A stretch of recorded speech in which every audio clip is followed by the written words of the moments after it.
Coming out of last year, this issue of we should all be, of course, happy when we get higher returns in our portfolios. But the composition of these returns really matter. Thinking hard about, am I diversified enough in my investments? Am I just essentially investing in the AI?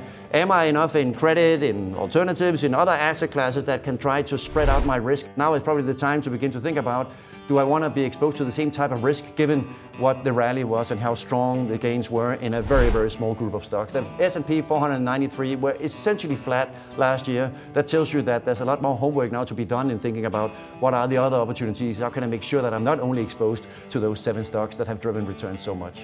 I think it is important. It's been really easy in the past couple of years to kind of stick with the large cap names, names that have done really well, and names that are really easy to like.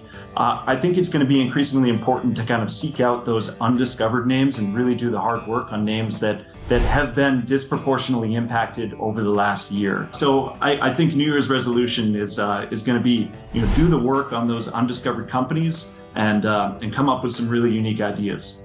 I think we learned a couple lessons through 2023. One, not necessarily concentrated too much into cash, right?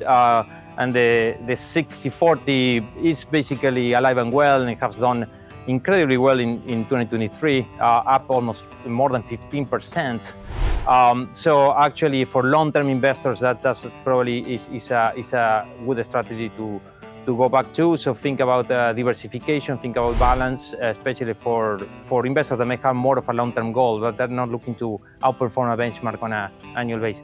There's 2 resolutions that are in particular. We have one camp of investors that are scared to death with the run-up, and they've flocked into cash.